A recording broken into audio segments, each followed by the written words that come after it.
Cruise Director. I'd like to start if, I don't see Mayor Buckley. Sheila, if you'd like to start us off with welcome. Yes, first of all, thank you all for volunteering. I twisted a few arms, Jared, but most people were very willing, and Jared was also. This is a really important task, and that is to help us, the City Council, to make a decision about our public works facility based on the facts. And so you guys are the experts that have been brought in to give us the facts. And so Jared has graciously agreed to chair this group, and he's got a timeline, I think, that he shared with you already. Our city code, or the amendment to the code, says that the report should be in by the end of the year. But he's got other plans for you, so I think you might have a Christmas vacation in a timely fashion. So anyway, just to say thank you for being here, thank you for the work you're doing. You will have city staff as your resources, and so Jared will know with whom to go to in order to tap into that staff information.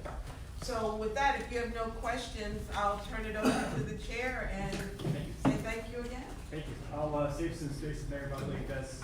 Does anyone know if he's coming from city staff? Is he still planning? He's supposed to be here. All right, we'll just move on. So I have a few rules of meetings. In my mind, it is meant to be helpful. Hopefully everyone's had a chance to read that. Hopefully everyone can put away cell phones and just be focused on tasks at hand, so we can be done in a timely fashion and move on to everything that's going on. I saved some time for introductions. I thought it would be helpful to go around the table, everyone introduce themselves. The order that we're in is more or less having grouped together, so transportation people are together, business people are together, and so on. So it's random because it's not alphabetical, that's why. There's a lot of faces I don't know, so if you can please tell us a little about yourself and what expertise you bring, and why don't we start on one side and go around. Poor decision on where to sit, right? Thank you. My name is Joel Campbell. I'm originally more or less from Annapolis. Lived in Eastport growing up till my family moved overseas. I moved back here a little over 4 years ago when my wife took an assignment at the Naval Academy, and live now in the Kingsport neighborhood, just off of Forest Drive. I'm sure everyone is familiar with Kingsport, where we've lived for the past couple of years. I work in the IT field, mostly in mapping, geographic information systems, if anybody's familiar with those. I have some expertise, obviously, in that area. Also, I'm a former property appraiser, and just sort of all around know nothing, jack of all trades kind of thing, but I'm more than happy to support the effort here based on its impact on our community, if nothing else. Thank you, Joel. I didn't have you in my list as being on the task force, so this is the first time we're meeting. Yeah. So from your description, do you know, were you asked to be on a specific subcommittee? I was not. I had volunteered right after the passage, and Dan, president of our HOA, called me last night, let me know this was going on and asked me to join. I'm happy to serve on any of them. We'll be talking about the different subcommittees a little later on, so when that time comes, please Absolutely. volunteer yourself. And I don't have your contact information. My email is Jared, Jared, @kbtruevalue.com. Okay. Do me a favor, send me an email when you get a chance with your email and phone number. You bet. I think I have your email from the list. Perfect, thank you, appreciate it. Hi. Hey, good afternoon, everybody. Dan Brooks, I'm the president of the Kingsport Homeowners Association. In terms of qualifications, not exactly sure. They voted me to be the president, and I've been in the Navy 23 years, so I've seen a lot of different leadership. I've dealt with infrastructure, also kind of in the cyber business, but I lived in Kingsport for about 3 years, and trying to get our residents involved. I asked Joel and another gentleman, Tom Baker, and probably one other, to be kind of the Kingsport reps on my behalf, because I probably won't be able to continue these meetings, especially during the day. But I asked them, I'm going to divide and conquer, get some folks from the neighborhood to help us out. So that's Ward 4, correct? Ward 4, yes. Great. And so if you have someone that will be substituting for you, that's great. Obviously, just send me the contact information, please. I'll get that into our email list. Okay. Please. Hi, my name is Myra Carter, Academy graduate, a longtime resident of Ward 1, and for the last year, a resident of Ward 5. I'm in the lobbies downtown, and was an acolyte of the great Mrs. Wright. Thank you, Myron. Welcome. Hello, name is Kathy Ebner. I am a resident in Eastbrook in Ward 8, and I've actually grown up in the Annapolis area, born and raised here. But I work for Homes for America, and we are a nonprofit developer of affordable rental communities. And we own 3 properties in the city of Annapolis. We own Bay Forest City Apartments, which is behind the Jack Down Bay Bridge. We own a property in Clay Street, but we also own Homes at the Glen, which is located on Juliana Circle, and it would be adjacent to the proposed site of the public works facility. Thank you. Hello, my name is Heidi Rothenhaus, and I'm here today to stand in for Roger Kaiserball, who's on vacation. Roger and I live in a neighborhood called Truxton Heights. We're part of Ward 1, but we're over in the neighborhood between here and Spa Road. Our neighborhood backs up to the current public works site. Thank you. Thank you for subbing in today. And, Senator Curtis. My name is Curtis Jones. I'm not an Annapolitan. I'm not even from Maryland. I grew up in Philadelphia, joined the Marine Corps, 21 years there, and I retired here in Annapolis after being stationed here at the Naval College. And I'm here because basically I'm an honest broker. I don't live in Annapolis. I can't vote for nobody in Annapolis. I live in Elena County. I live in the Cape St. Clair, Arnold area, and my background, communications and security. So I look at things a lot differently from the average person. That's why I call myself an honest broker. Thank you. Welcome. Hi, I'm Scott Gibson. I'm the president of the Emerald Heights Improvement Association. But the reason why I volunteered for this is I spent most of my career in public administration. My role previous to leading the nonprofit that I'm at now was to serve in the cabinet of Harford County Executive David Craig, where I was a senior policy advisor and chaired his commission and task force on efficiency and economy and government. And I've also been on the adjunct faculty of Mount St. Mary's University since 2007, where I teach public administration with a focus on public finance. I have been involved in a couple of land swap transactions, though I would stop short of saying I'm an expert on land swap transactions because I think they're all unique by their very nature. They're usually governed by the circumstances that got everybody to the board. So I thought it would be helpful to join the committee. Thank you. Welcome. Bill Davidson. Like Curtis, I'm from outside. A long time Annapolis lover. I'm retired. I spent most of my career in public service, and the last 18 years was in Montgomery County, where I was a solid waste manager. My expertise, I'm not really an expert in anything, but I did a lot of finance. I managed an enterprise fund, so there was the financial aspects there. And some public bond refinancing projects. So there's some OJT type financial work, and environmentalist and professional trained in environment. So those are my 2 interests, and I think that's why I got on this committee. Thank you, Bill. Welcome. Don Hankins, representing ASME, Little 3406 president, and I represent the public works employees. Thank you. Welcome. As I alluded to, I'm Jared Lippman. I own KNB True Value. So my background is business in the last 15 years or so. Also served on the city council for 5 years. With a couple familiar faces there. And I'm an attorney by training, and actually I used to represent the department that Bill worked at. So we go back from early 2000s. So few different pieces of experience. Hi, good afternoon. I'm Diane Paisley. I am from the Housing Commission of Anne Arundel County. I'm the deputy CEO there. I'm representing Cliff Martin, who is our CEO. And we own and operate public housing. We administer housing choice vouchers. We have tax credit properties. So we develop affordable housing in the county and have about 9 communities spread throughout. Hi, I'm Elaine Powell, president of Whitehall Development. We are a real estate development company. You follow us for any booze and hisses, et cetera. But a friend of the crowd here, so. Native Annapolitan, and I do work primarily in Anne County, city of Annapolis, Howard County, and Sturgis County. That's our sort of areas of concentration. Thank you. Good Good afternoon, Phil Hager with the County Office of Planning and Zoning. And I do apologize, I have an engagement at 4 o'clock where I'm the lead speaker, so I'm gonna be slipping out a few minutes early. Delighted to be part of this today, thank you. Craig Stewart, I'm with Anne Arundel County Public Schools. I've also worked in Anne Arundel County government, basically 30 years between the two of them. I handle currently long-range planning for the school system, deal with real estate, and have been involved in many land swaps and other things with government property over the years. So I'll be glad to help. I'm John Corin, I'm president of Bicycle Advocates for Annapolis and Anne Arundel County by AAA. We're an all-volunteer 501c3, 6 years old. We launched as a project of Leadership Anne Arundel.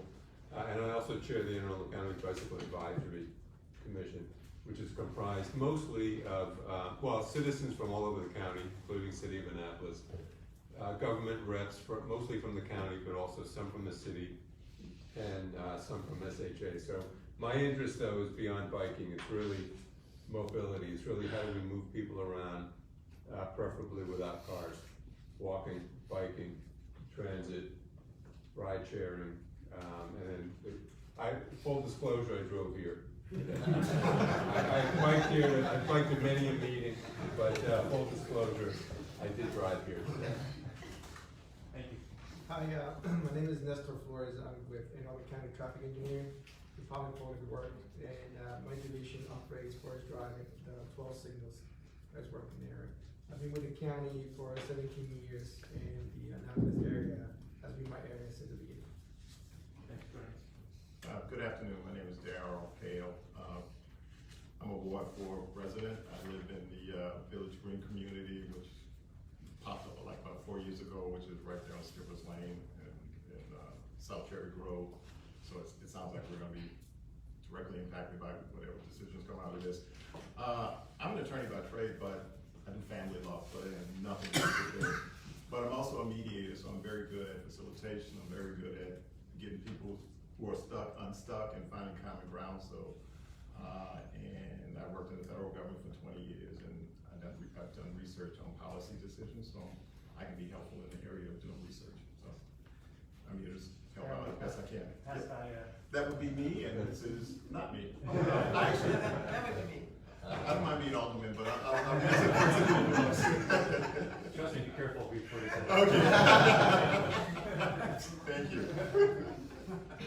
Thank you for joining us. You're welcome.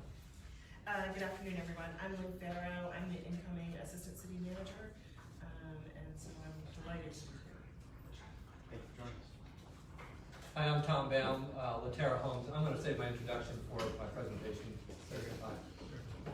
David Terrell, the Director of Public Works. It's my department is looking for a home. I just want to make a distinction. So who we've heard so far are all committee members, and so everyone else here is to help us and be resources. So when you hear that everyone else introduce themselves by department or their position with the city or other entities, keep in mind that those are resources, and I'll try to have their names and numbers available, but you've heard from all the task force members. Ross Arnett, Alderman Ward 8. I'm not expert in anything, so I figured that qualified me to run for office. Along with Sheila, we're going to be consumers of your output. Thank you. I'm Tom Baker, Ward 4, and also Kingsport Community. Tom Baker. Excuse me, we're having a reunion. Yeah. Tom, I didn't see you on my list. Are you on the committee? He's going to be one of the gentlemen who's going to help me out. Got it. All right. Thank you. I was forgetting that name. Thank you. Sheila, I think we skipped you. Introduce yourself. Okay, Sheila Finlayson, Alderwoman representing Ward 4. My ward is the ward that this discussion evolves around, both Fire Road and Forest Drive. So, and again, thank you, everyone. Thank you. Transportation Department, City Employee here, on behalf of the calling. Thank you for joining us. I'm Archie Trader, Director of Recreation and Parks. If the project comes to fruition on Park Road, the Recreation Department will lose the Williams Well multi-purpose field, the only field that the city of Annapolis owns outright. that recreation facility will be over and done. That's not true, actually. As we speak. Thank you for joining us. Sally Nash, Department of Planning and Zoning. Jeff Cloud, Director of Environmental Policy. I'm Carrie Berger, Acting City Attorney. Thank you. I'm Josh Greenberg, I'm an intern with Senator Alfred. Great. Mayor Buckley, Leah Harrison, and I'm an attorney with the mayor's office. can you say that again, please? I'm an intern for the mayor's office. Thank you. Susan Smith, Mayor's Office. Mitchell Stevenson, the Mayor's Office. Brian Callahan, the mayor's office. Thank you. The mayor. Well, bring it to Public Works AA. Thank you. Mayor, And Mayor Buckley, just want to thank everybody for giving us all this time. I'm really looking forward to hearing your expertise on this and see if we come up with something. Thank you so much. Great. Thank you. So if you did not get an email from me this morning with the agenda with the time slots, it means I don't have your email and contact information. And if you'd like for me to have it, you gotta send it to me, please. So again, my email is Jared, Jared, @kbtruevalue.com. So please send me your contact information if you'd like to be added. And we'd like to have you. All right. Moving on, Mayor Buckley, do you want to add any more remarks? I think I'll probably say something after Tom presents and you present. Okay, very good. So next up we have David Gerald, and we're way ahead of schedule. We're way ahead of schedule. That's great. Yeah. Very well for us, right? Yeah. So there's a handout that's coming around, and I'll just wait a minute because there's a lot of pictures for you to look at. So I'll wait till you get those and then we'll.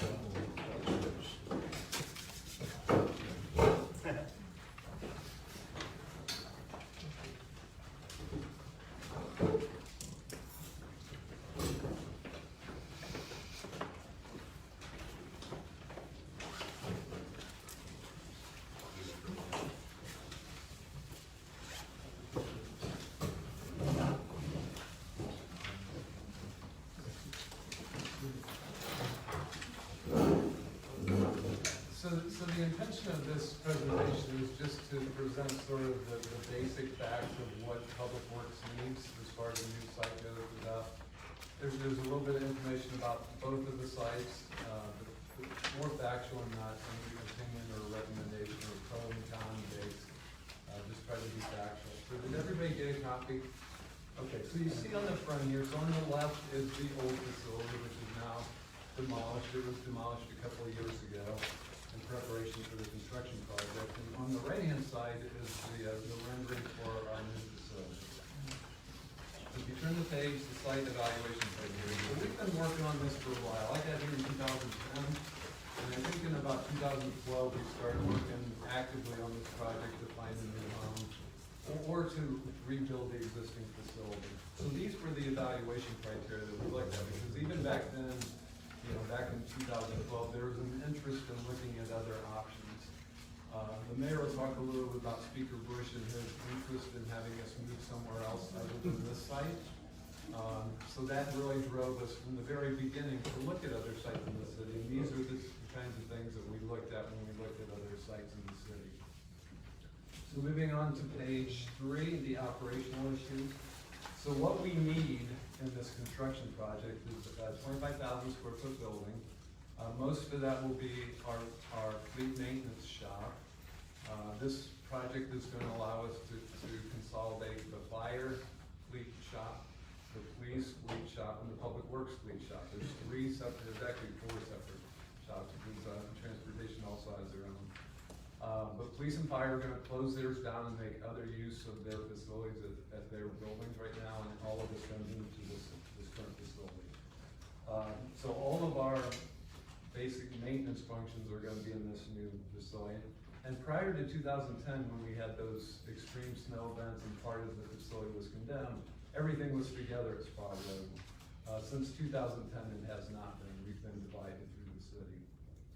The facility maintenance, fleet maintenance, all the work associated with the sewer, stormwater, streets, and water will all be in the same facility.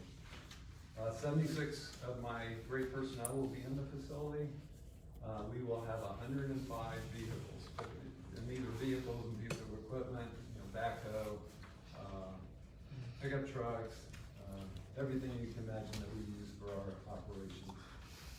Our operations go from 6 a.m. to 4:30 normally, but we have around-the-clock operations as needed. So if we have a main break during the night, we go in and we go to our maintenance facility and get all the equipment we need and go to the site. If we have snow events during the nighttime, we run the operations all night long. So that needs to be 24/7. And then right now, our refueling operations, and you've probably seen these if you've driven by Spot Road, we have a little gas station there. So that's currently at Spot Road. So again, that's the rendering of our new facility. It's 100% designed. We were ready to build it, and then we stopped the project to look at this other opportunity. If you look on page 5, that's a different site, and that's actually an accurate photo. So you can see where the gas pumps are on the east side of Spot Road. That's the site where it was demolished. That's where we were intending to build, and you'll see that in just a minute. Down to the lower right, down where it says Spot Creek, that's an area where we have storage for equipment and for parts and for pipe and all the things that we use. And we also park vehicles back there. Williams Field is not part of Public Works right now. As Archie Trader mentioned, that's a rec and park field. We're operating totally from the west side, the left side of this picture. So we have a fleet maintenance garage, that's the current one that we're using. We also have the salt room there. In the page 6. So this is the design that we currently have for Spot Road. You can see where the new facility is on the upper left corner. That's the 25,000 square foot building. And then we have conditioned storage just below that for vehicles that need to be parked in heated or air conditioned space overnight. You can see we're also adding facilities back in that little storage area down to the right hand side. You can see that there's a lot of space being taken up by stormwater management, between 50% of this site for stormwater management. For any of you that know much about stormwater management, we've increased that to 75% for redevelopment. So we're gonna have to decide. This predated the council resolution to increase to 75% treatment. So we'll have to decide if we're gonna change that, if in fact we build a Spot Road, or if we're gonna stay with the current design. Next page, page 7. So the size of the parcel on the east side is 8.24 acres, and that does include Williams Field, so we don't have use of a lot of that. It's zoned for residential, but we got a special exception permit already. We got in 2017 in anticipation of the construction. Design complete, as I mentioned, is funded at $5.8 million. The bulk of that funding, the $5.8 million, about $4.375 million, came 5 years ago. So the prices have changed a lot in 5 years, but that's when most of that was appropriated by the council. So we've been kind of going through this process for a while. Williams Wayland is built on fly ash, so the current location of that location where we did the demolition, that used to be an incinerator facility a long time ago, so they burned trash. So there's a lot of fly ash that was disposed of down below. We've taken samples and we're doing testing to see if that's contaminated, but we do know that it's fly ash. There's not big chunks of stuff down there, we know that. But we heard stories that there's car engines and big things like that down there. We didn't find any of that, but we think there may be heavy metals and VOCs and things like that that would have to be dealt with. We went all the way through grading permit before we stopped the project. So what would have to happen is we wouldn't have to change the design unless we decide to for stormwater management, but our design builder would have to rebid the project to reprice it because the pricing that we had was 2016 pricing. Next page. So just some things that, some factual things about this Spot Road site. We have sufficient space because that's where we're operating from today. That's where the gasoline station is, it's city owned. Williams Wayland Field is there, the project's ready to go, we just have to reprice it, as I just said. Residential zoning, it's next to Spot Creek, which certainly has its issues associated with sort of an industrial facility like this being right next to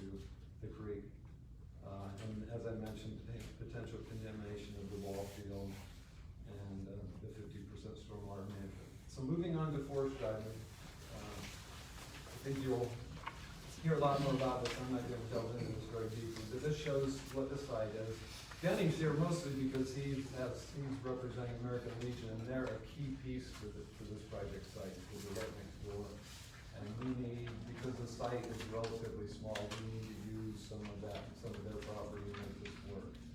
So if you turn to the next page, second to the last one, page 10, this is our concept design, very conceptual for how we would fit onto the site on Spa Road. So this shows that we would not go directly out onto Forest Drive. There would be no right-in, right-out option for that. We would actually go back out the back and down Skipper Lane to South Cherry. That's what this concept is. There's certainly other options to look at, but that's what this option shows. And by doing that, we would gain additional parking, which would be needed along that Skipper Lane extension that would go out to Newtown. But you can see we would just site adapt the facility. This facility footprint and design wouldn't change. We would just plop it down on a different site. We have to design for stormwater management and make everything fit on here. But that is eminently doable. So the last page, page 11, the Forest Drive site. So it's interesting, if you look back at the concept design, this site is actually 4 sort of smaller parcels. 3 of them are adjacent, so they're on where it's developed. There's this very small strip that's over to the right-hand side of this, right next to Crystal Spring. And then there's a little bit wider strip of land where those 10 box containers are, and then there's a wider parcel where the building is shown. And then American Legion, and then there's another strip of land that's right next to Newtown. So all 4 of those are part of this deal. So that's important. Mr. Baum has access to, or has control over all 4 of those parcels, and that's what the land swap would include, all 4 of those parcels. So this lists the size of those, 2.86 for those 3 that we would be building on, and another 0.73 next to Newtown. As I mentioned, the access, if we went directly out to Forest Drive, would be right in, right out. That's how the American Legion is currently. That's how we would be. And that's only if the county allowed us to even have direct access. This is also zoned residential, much like Spa Road. So we would have to get a special exception permit, as we did over at Spa Road. Forest conservation plan would be required because this is a somewhat, not heavily treed, but it's a treed site. I mentioned the site adaption. There's not a lot of room here, and we would, I think based on my knowledge of the site, this would be considered new development, which our requirement now is 125% treatment for new development. So this would be tight to get that stormwater management all on site. There's always the option to do that off site, but it's preferred if it's done on site. Traffic analysis would be really important. We've got sewer line that runs through this site, setback requirements, the planning zoning will impose on the site. You all know that this is adjacent to a residential neighborhood. It does retain water, so the back part of this property has a pond on it, basically. It's going to shake it inside the oven because he experiences mosquitoes from the pond. So it needs to be regraded and the drainage needs to be improved. And the timing would be subject to whatever would happen to Spa Road. Thank you. Tom, you're up. Okay, if you don't mind, I'll stand because that's the ones up here. We're still ahead of schedule. And I need to start stuff. Do we have an opportunity to ask questions? We have time, so we're ahead of schedule. We've got, go ahead. I had a couple of questions, just based off of your presentation. So on slide 2, you went through a site evaluation criteria a few years back where you determined some site requirements. Did you develop a potential site list? Did you go with a commercial realtor or anything to identify what, if any, other parcels in the city might have been available that met the requirements? We did. We developed a list. Most of them were eliminated. The only one that stayed, and that was available then was the old Capitol Gazette site. Okay. So that's one that we actually moved into for a little bit. We rented it and moved into it and had some discussions, and we took the city council out to look at it. That was the only one that was really viable at the time. This site on Forest Drive wasn't even part of that evaluation. That wasn't one that made the list. We had a list of about 10 different sites that we looked at and used this criteria to grade them. Okay. And again, are you aware the Capitol Gazette site out off of Gibraltar? Yeah. That was the one that best met our requirements. Can we get a copy of that list? Yeah, there'll be I'm sure as you move through this, you'll have a lot of questions and data requests, and we'll provide all of whatever you need for your evaluation. Can you send this document to me by email, please? Just so you know, by the way, I think it was in the initial memo, there's a website that the city's going to maintain for us. And so my intention is to post documents like this and to keep the public as informed as possible. That'll be particularly relevant throughout, but particularly for the public hearing that we'll talk about to you. Two questions about page 3. You talk about the potential for the 24 hours per day, 7 days per week. How many employees are you thinking would be on site 24/7? Well, it all depends on what the operation was. So if it's snow removal, it would be upwards of 15 to 20 people. If it's just the main break, they would just be at the water main break, they would just be there temporarily to pick up the things that they need, and then they would go to the break. Okay, so it's only at certain times there would be 24/7, not all the time. It would just be under emergency conditions, yeah. And then- No, it certainly would not be all the time. Okay. And then you mentioned about the refueling is currently at Spa Road, which is not clear. Is the proposal for that to remain at Spa Road if? No. It would So move that to the would be Forest Drive? removed, and we would not move that out to Forest Drive. We would have other fueling options other than that. Okay. There's a few options that we would consider. So the fuel tanks would not move to the Forest Drive site? Is one of them the county, because I just if it's okay while we're on that, is one of Yeah, the there's- county at the detention center? So there's really sort of 3 options. One is the county one on Jennifer Road.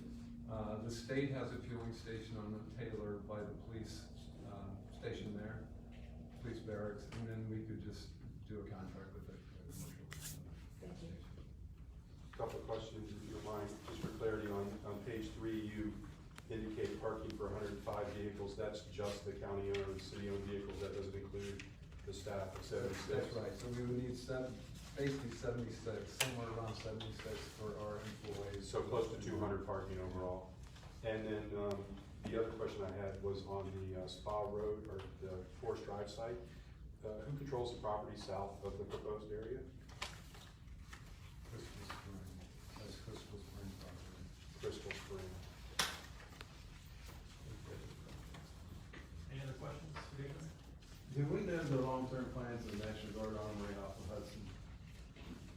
I do not personally. Is that ever on that? That was on the list, because I think 5 years ago, 6 years ago, that they were talking about closing that, and that would have been a good option for us. I think they backed away from that, but I don't know what their long-term thinking is.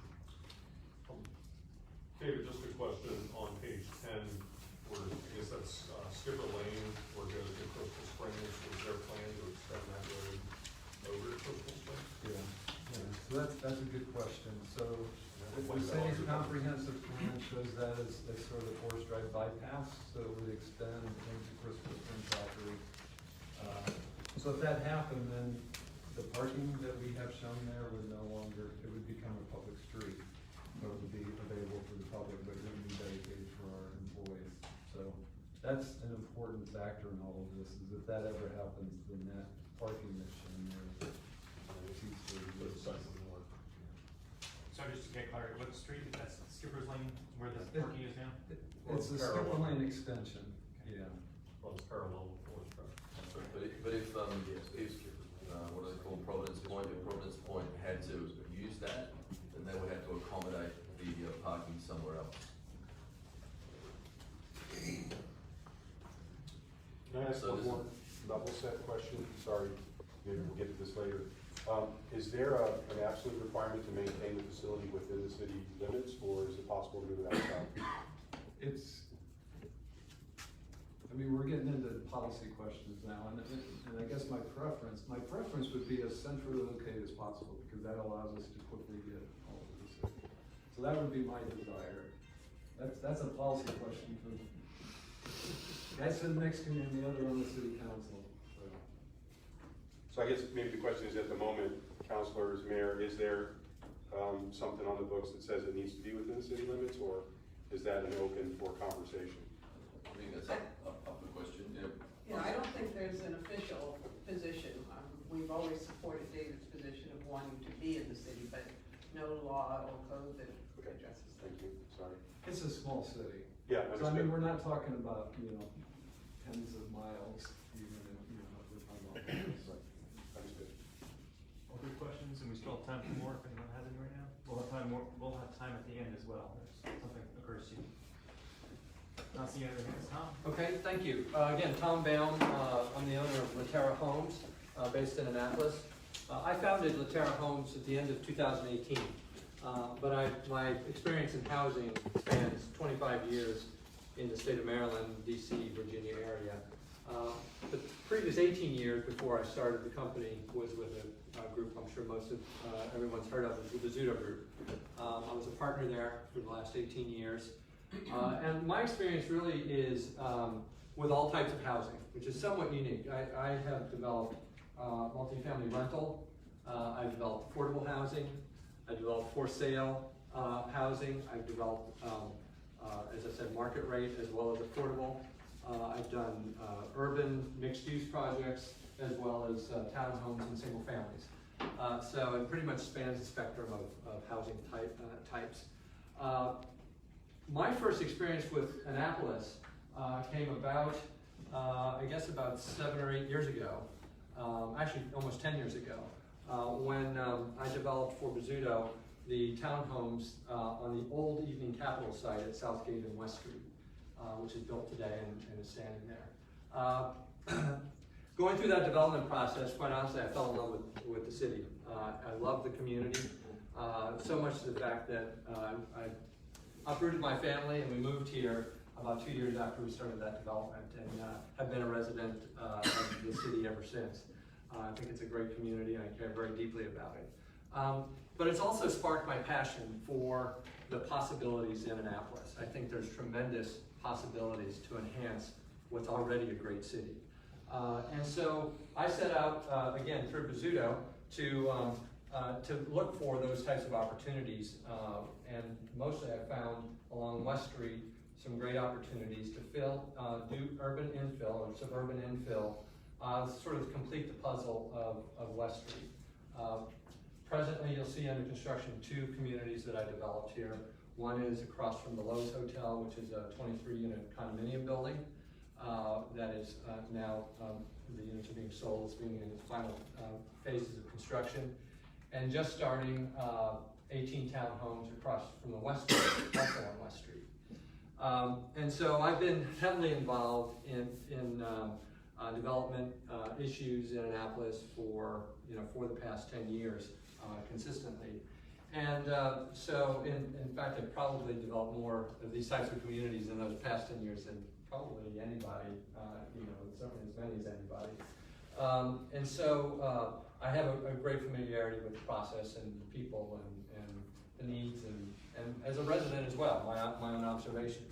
One of those observations came about 3 years ago when the city was undertaking their special exception use for the public works facility proposed at Spa Road to rebuild that facility. And my observation was I could not believe that there wasn't a higher and better use for such a phenomenal piece of property that sits along the headwaters of Spa Creek that would have a better use than having literally 2.5 acres of asphalt that sits alongside, I mean literally within 10 feet of the creek in places. It just seemed a paradox to me that on the other side of the fence that walled off the dump yard for public works, Spa Conservancy was undertaking a $3 million renovation of the stream.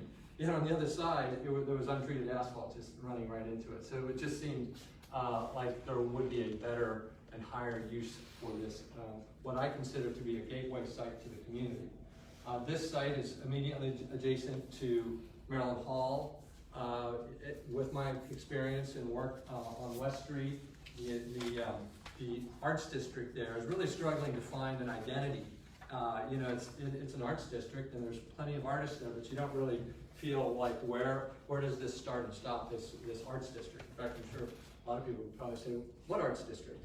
I felt like this site could become the gateway, not only to Annapolis, but to the arts district itself.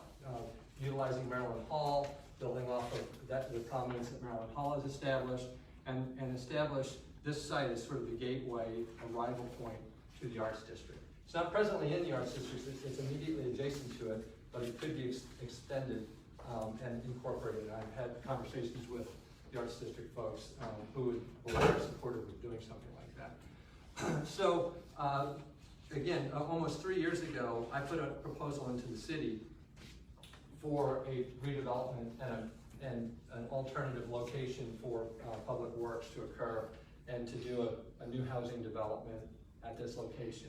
At the time, there was the old incinerator building.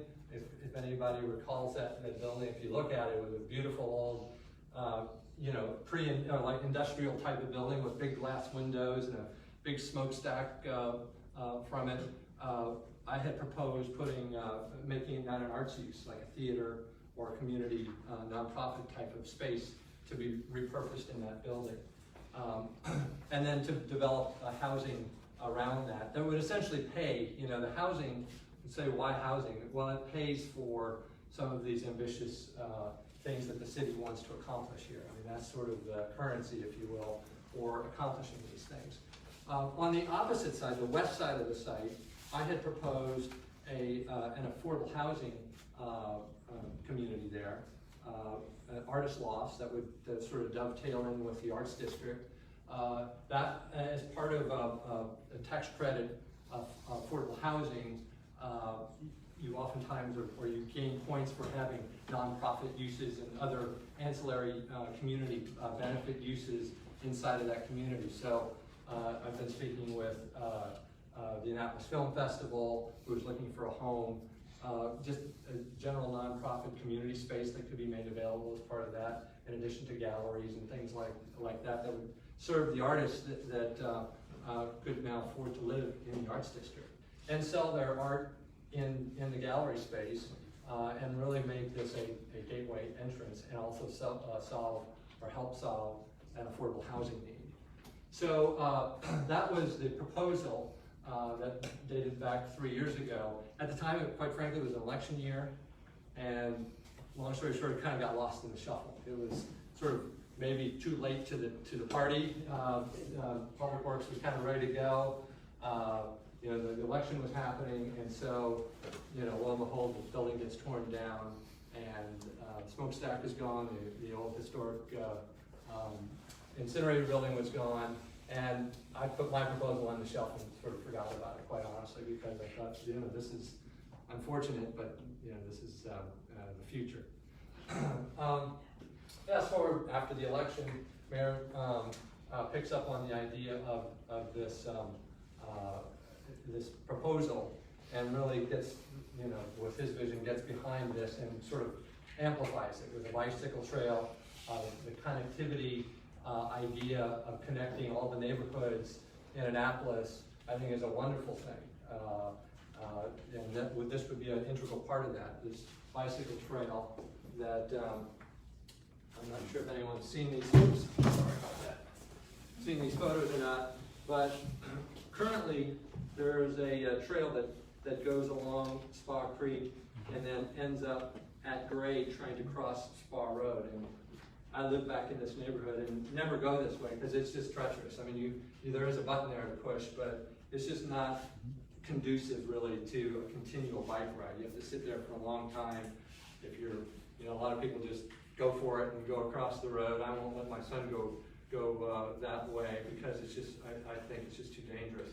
This would allow for sort of a linear park along the creek to occur with a trail, pedestrian and bike trail, that because the grade of Spa Road drops more so than does the property, you can kind of get up and over Spa Road without having to go up and over. It's just kind of a gentle rise given the existing topography. And then it would allow you to connect the trail back to the existing trail that then continues on all the way over to the West Street and eventually connects over to Poplar Street Trail. So I think that's just a wonderful idea.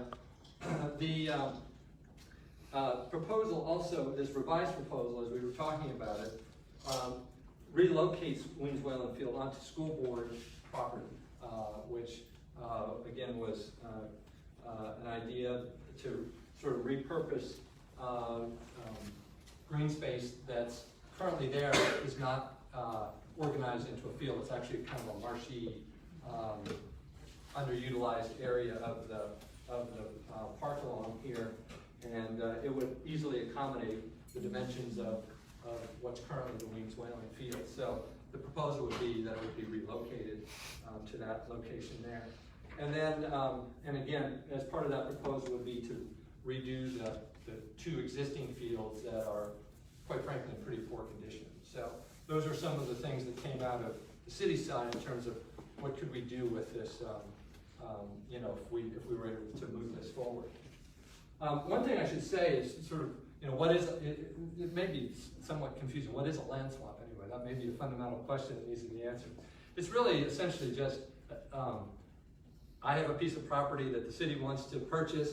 The city has a piece of property that I want to purchase, and we each purchase it simultaneously, so you're sort of swapping the land, but the city land is more valuable than the land that they're trading for, so that it would come with money that then could be used to facilitate these other programs or other activities. One of the questions is, well, what is that differential?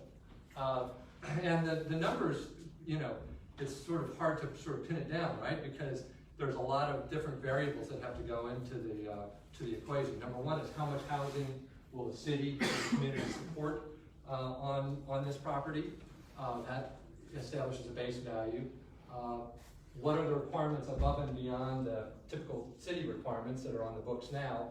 Because there's been some discussions about, well, we would like to do a showcase stormwater management facility that sort of shows off the capabilities of stormwater management, and kind of do a showcase that would, you know, result in costing some additional money to do that.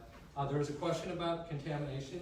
I'm not aware of any contamination there. I think the city's testing for contamination right now. But if there is contamination, it needs to be dealt with, because if there is contamination under Weems Whalen Field, just think of it, it's a big leach field right now. Water goes through the grass, through whatever is underneath, and out to Spar Creek.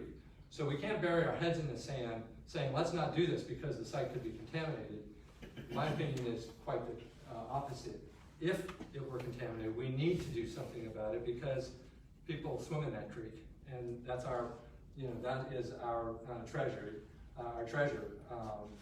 Spar Creek. And so, again, I have also experience with environmentally contaminated sites, extensive experience with that. I've developed sites for years in the city of Baltimore, on chromium, on gas stations, in fact, even on Squaw Road, across from the Westin, that it was an old dry cleaner site, highly contaminated. We worked with the state, with MDE, to get a plan in place, and we've capped that. We're in the process of capping that site to deal with the ground contamination there, groundwater contamination. So if, and it's still, but if this were contaminated, that doesn't mean don't do something. It means we've got to do something. Even if Public Works stays there, you've got to deal with it. So I just provide the mechanism through this proposal of creating dollars to deal with it. So that is, you know, this proposal, again, depends on sort of what collectively the city ends up giving me as a program. I proposed in this plan 40 homes located on the east side of the property that would be for sale.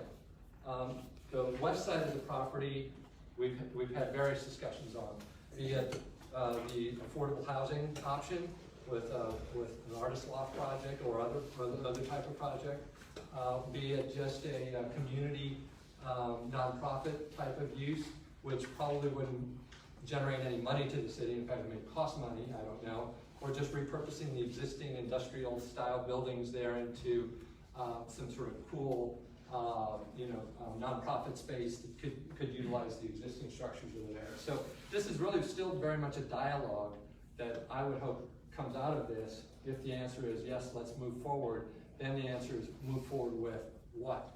How many homes? We want to trade, considering that that's the currency, you got to balance that with affordable housing, with all these other things that may need to be dealt with in the dirt, and create a differential that allows for these other things that the city desires, the bike bridge, the trails, and things like that to occur. So, in a nutshell, that's the proposal. I think that this is a tremendously valuable piece of property that should be more than a public works project. This has the opportunity of putting taxes, a tax roll back on the books here versus a community or a public facility that would generate no taxes. And I think, again, the gateway location here merits having something more for this location for the city. So I'm not sure if I missed anything, but I'm open to questions. I have a couple of questions. I want to start off by saying I agree. I think a lot of this is about highest and best use of both of the properties. I think you really hit the nail on the head there.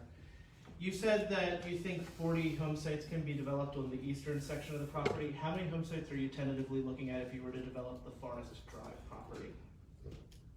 If I were to develop the Forest Drive property, how many? Well, it depends the type of use. The other uses that would go there, there's been assisted living facilities that have proposed uses there, and they would be upwards of 80 to 100, I would say, on that site. That's probably the most dense proposal, but it would be something of that size. And then from a real estate perspective, is there a material difference in median home value if it's at that Forest Drive site versus the Spa Road site?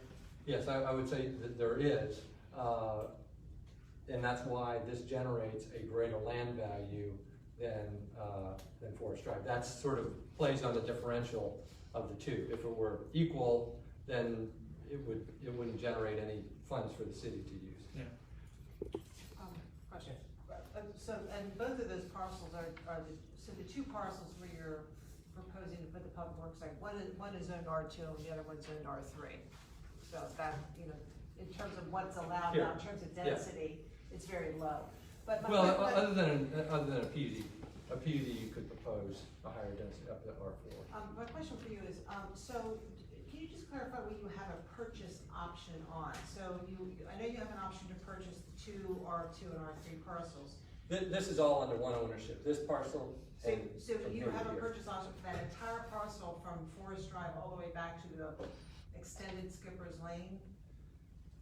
Or are you just talking about this parcel, easement, that whole parcel? and this parcel here, which is composed of three parcels.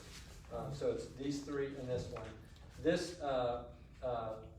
centerpiece is owned by Mr. Gunny over here, the American Legion, and an easement or some arrangement would have to be obtained to connect this parcel with this parcel. And has that been negotiated? Is that part of the value that's already been negotiated? Well, I've had discussions with Gunny, there's no formal agreement.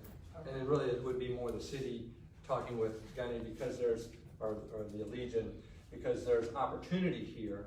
And I think what we had talked about was there's a lot of needs that the American Legion has, and has no money to fund, if I may say. Cleaning up the water. So, cleaning up the water, Victory Garden, I think, was one of the things that you were looking for. But this parking lot is in really poor condition, which seems to be a natural fit with this public works use to share spaces, because predominantly their needs are off hours, and these parking spaces are needed only on hours, other than potential off-hour emergency uses. And if I may, just since we have the visual right there on the map, so the townhomes that you see, that's the Homes of the Glen property that I was referring to that my organization owns, and it is just while we're doing fact finding, so it is a lease purchase community. So the residents here have been renting for 15 years. They've had to be for that period of time due to the tax credit financing, and we've now sold 6 homes, and 4 of the 6 are you know, right there in that one building, coincidentally. But we're in the process of selling the homes to the residents, so that's just part of the equation as well. Can I just ask, Tom, is your proposal to develop the Spa Road property into your vision of housing and stuff? Yeah. Is that completely dependent upon a land swap, or is that a proposal that exists if we moved Public Works to the moon? Well, my proposal is for finding a home for Public Works at Forest Drive, and then doing this land exchange with money that frees up the the dollars for the city to use on their facilities. If it were somewhere else, number one, I don't know where that is, because I think the city's done a pretty exhaustive search, at least inside the city limits, from what I understand, trying to find other locations, alternative uses over these past 3 years, and haven't found anything. And if they did find something, then sort of the equation still has to say, well, if you find a $10 million piece of property, it's probably not, it would be a negative value to the Spa Road site. So for me, for my proposal, it would be, you would need to swap those properties so those values would stay the same. Question on the other graphic there, back to the developed site that you're looking at off of Spa Road. Oh, yeah, one behind it. Redoing the recreation fields, is that something that we were considering, that this part, the money from the land swap would go to move those fields and pay for turf? I think we were talking about. Is that, or is that part of your cost? Yeah, so that would give us seed money to apply for grants to get for field expansions. I'd already spoken to the speaker before he passed, and we actually have got some money into the school's budget for the field inside the track, the Bates field inside the track. So that's in motion. So we only have 2 fields to cover now. Do we know how much those fields cost per field? Yeah, they're expensive. If you $850,000. Yeah. Okay. The speaker gave us $1 million. At this point, it's on hold from my perspective, because I'm in discussions with the city, and my concern, they're treating it as impervious, even though it's 57 stone porous, and that changes a lot of things, and they were asking for a lot of mitigation, and that project cost could go a lot higher, and so at this point, I haven't even moved it forward until we talk a little bit more with the city and the critical area commission, because all this property that we have is all within the critical areas, and it's in LDA zone. So it limits the impervious coverage to like 15%. So there's some challenges ahead with it. But I think it's something that we need to talk with the city and see how we want to move forward, especially with both the stadium field and then anything we do on the lower field. I've spent time with Dr. Olato and taught these things through.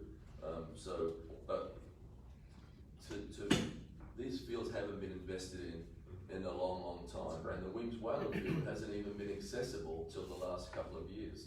The Weems Whalen field had a chain link fence around it, and it was completely privatized pretty much by St. Mary's. When St. Mary's built their new field on Bestgate Road, then we finally had access to it. That's my understanding. But if you look at the club rooms there, if you look at the conditions of the scoreboards, that whole area has not had any investment in for a long time. So, but it has so much potential because it's so beautiful. Yeah, and again, the reason for us is normally stadiums are high schools, and this is really serving as the Bates Middle School. And, we don't normally have tracks and stadiums with middle schools. And our budget is, we've got a couple $1 billion backlog, and this is fairly low on the priority list. However, the speaker's held back. This past session, again, he was throwing money at it, and we've been talking over the years to try to fix this up. Certainly, it's something that everybody And the reason I ask this is because I coach soccer, mostly U9, U10 boys, with Annapolis Soccer Club, and so, and that's a county league, and there are a lot of people that play soccer in the county, and when they come to our fields have been terrible. Now, they redid Powell Park, which is great now, it used to be awful, but these are very, very bad, and I know the marshy area, so my kids have played down here, and if you had 3 turf fields there, that would be a major amenity for the community. They'd get a lot of use. We use the Boys and Girls Club right now for the older kids, and that's a great field, it gets a lot of use, but something like that it will be a huge draw for the community, and soccer is not a, it's not a rich kid sport, poor kid type of sport, it's an every kid. And we have a lot of, Hispanics and other, the communities that play soccer, that would be a major draw to improve that area from my perspective, just from that role that I've been in. And those fields right now they're pretty poor and not very usable. We have, Tom Saunders, And the relocation of the Wims Whalen field would make it a multi-purpose like the Cal Ripken field exists now. So there is a baseball diamond, as well as lacrosse, as well as soccer, as well as football. So a multi-purpose field would be achieved through this. So. And it's, it was located for, or it was named after a veteran, is that correct? Wims Whalen, but World War II vet?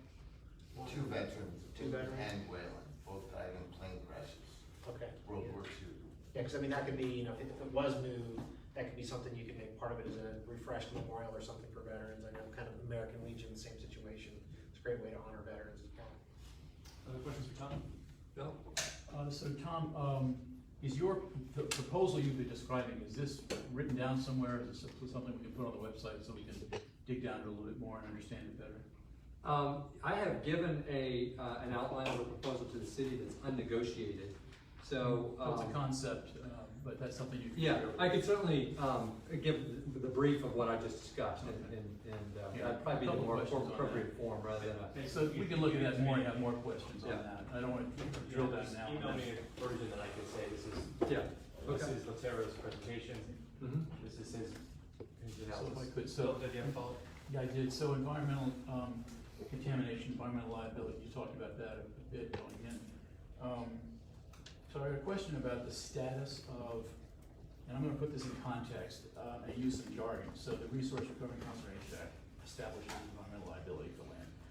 And there's a requirement for phase 1, phase 2 level environmental studies so that the purchaser has, and you know about all this. Yeah. So has the phase 1 and or phase 2 environmental liability study been done for the land we're talking about, the city's land that's subject to a possible swap? I think that been done? Yeah, I think they're doing that right now. Well, yeah, I mean, we did that for the building site that we had intended to build on. We had never intended to build on the ball field. That's the part that. That's my question. So for the whole land that we're talking about, has it been done for the whole land?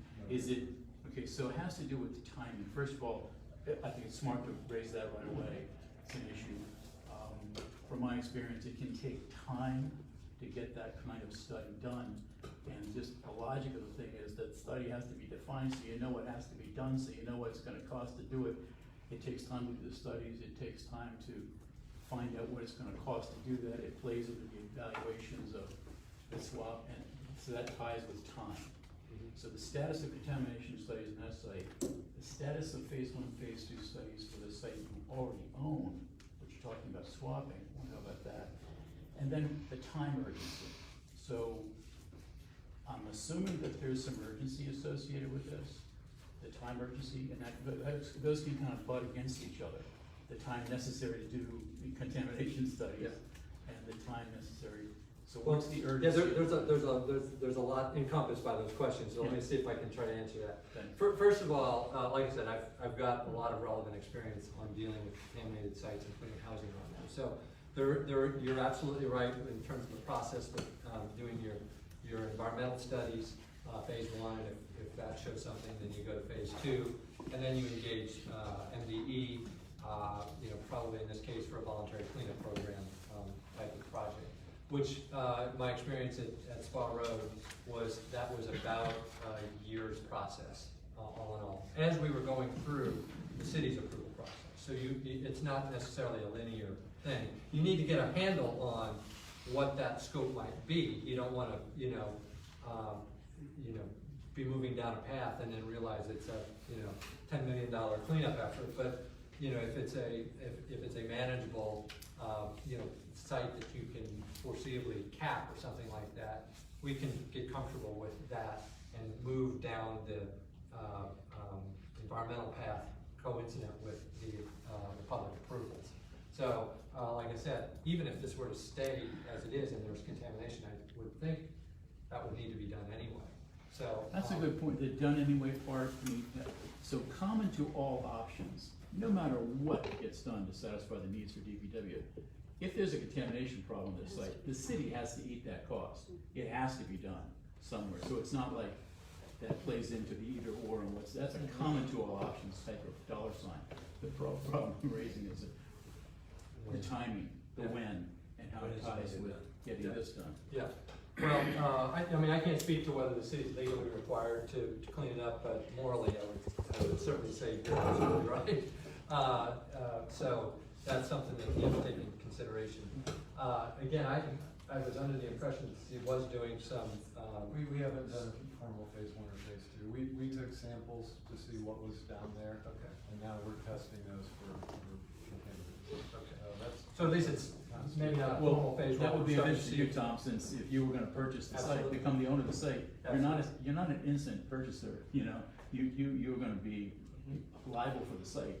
Well, no, actually, with environmental law, I'm not a lawyer, but I would never step into culpable status. There's ways that purchasers can go about entertaining a cleanup because that's for the public good without stepping into the liability of something that someone else has done to the site previous to that ownership. So there is a formalized process through the state and actually a federal process that allows a purchaser to do the cleanup work without stepping into that. Yeah, innocent purchaser provision. Let me interject a couple things. Number one, reintroducing Carrie Berger back there, who, on these legal issues, Carrie's gonna give us guidance and be the authority on those questions. So she'll let us know if the answers are when we need to know. Second, to interject your comment about the urgency. The urgency is Public Works doesn't have a home, and so the Public Works employees need a home as quickly as possible. To answer that. Third point I want to mention is this is being recorded and being viewed by some people apparently, so please speak up is my point there. Is you have questions, speak up as loudly as possible. So, hold on a second, Curtis. My question is, basically what you said was, Public Works doesn't have a home right now. So what are they working out of and what are those conditions that they're working out of? It's sweltering heat out there right now. So are these guys suffering? Are they? Yes. What is the factor? It's terrible. Yeah, I mean, I would love to conditions? answer that, but we've got an employee that's here, and he's the president of the union, so I'd love to hear his perspective. That's my question. Number one is, being a vet, dealing with the medical side, and being a disabled veteran, what is the city liability looking at in 5 years from now because of these people working conditions they're working out of? That's one of my concerns. Very quick, so let's hear what their conditions are like. Basically, they're working out of 2 trailers on Spa Road that this, we got one from the county, I believe, that they were in the trash heap. Yes, that sucks. I mean, I understand it's being recorded, but I'm just a realist here. Yeah, I mean, you got one trailer's being used for offices, and you have another trailer that is used for a locker room. These guys have no place to really sit down and eat if they want to eat lunch. They eat in their trucks, where you sit by in the locker room eating. There's 2 bathrooms in the locker room, male and female. We had put the lockers in a way where the ladies were not walking through the male's locker room, and there again, you're still walking through the locker room if you're a female employee, which is not great.